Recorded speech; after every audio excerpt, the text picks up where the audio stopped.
pakiramdam Peach na dapat kasama mo sa movie na to, makakalaban mo ngayon sa then may rin siya. Alam mo, feeling ko naman, everything happens for a reason. Hindi ba mas makulay ngayon ng MMFF, mas napaka-professional naman ng pangkalahatan. Hindi naman nagmamatter kung ang importante na tuloy ang pelikula at natapos na buo. Again, maaari hindi ito yung time na magsama kami ni Ate V. And it's totally fine. I mean, naniniwala ako na darating ang panahon na may perfect project for us. Naniniwala naman din ako sa explanation ni Ate. Gets. So there's really nothing. Walang comparison. At meant talaga to for XLT. Oo. Sa akin naman, kung kanina nag-land yung role, ibig sabihin, siya yung perfect sa akin. And when I saw the trailer for Uninvited, oo nga, tama yung desisyon ni Ate V. Napakaganda nung trailer, ang intense nung character niya. And I think as an actor, naiintindihan ko siya. Naiintindihan ko kung bakit naging ganun yung decision. Siyempre pag film fest, ang laging tanong dyan, would you like box office or award? Kung ikaw masusunod, anong mas priority mo? Bilang co-producer ng pelikula ito, gusto ko box office, diba? Yun na. It's very, very light lang naman. Purple sana, diba? Yung blue patay na yun. Yung purple papatay pa. Why purple pa? Because we have company. Yung isang company, yung dalawang companies kasi namin na for food, this industry is Pink Pudding for Johan, Blue Butching for Lucho, Purple Bunny for Luna. So, kanilang tatlo na kong pangalan talaga yun. Si Purple Bunny nagsimula for Judy Ann's Kitchen nung nag-resume ako this year. So, we just wanted to try out mag-venture sa ibang platforms naman. Tignan So, lang ito ba ang una mong co-production? Yes. Ito talaga?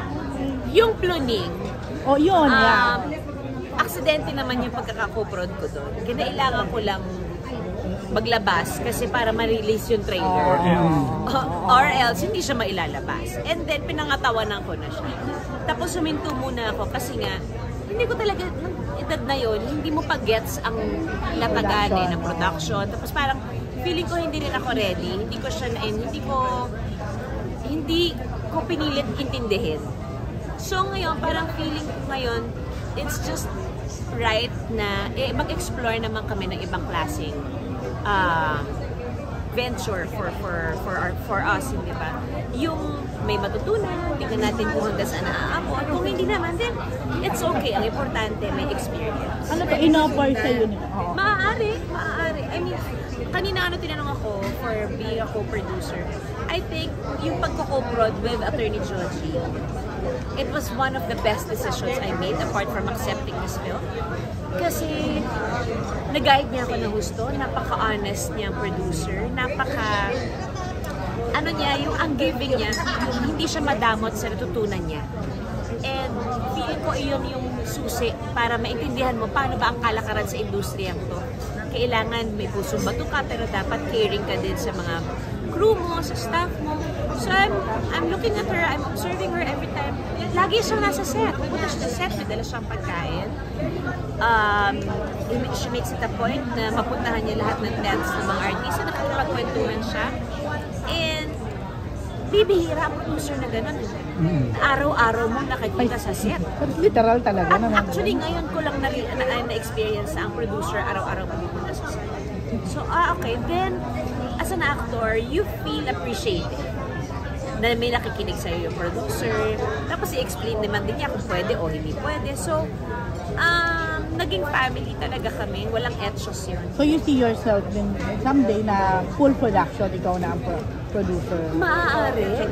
Pero natatakot lang ako sa part na may paglabas mga ng pera moments na kailangan, well, isa yun. Maglabas ng pera at habulin ng BIR. Ayaw natin yan, di ba? Kung minsan sa negosyo kasi ko, dahil nga ang daming proseso, parang nakakawalang lakas ng loob eh. Kasi it's just so hard na mag-put up ng business. Tapos ang dami pagdadaanan. Ang dami pang nagaganapin, di ba? Parang worth it pa ba? Pero mahal namin ang industriya to. If only to produce films para lang mabigyan ng trabaho ang maraming taong nawalan ng trabaho itong mga nakaraang taon. Bakit hindi? Susugalan mo lang talaga at paniniwalaan mo kung ano yung material. At sasabayan mo talaga ng maraming dasal. Mas first na ba is LP? Second, yung first namin, Mano po. Ay, oo.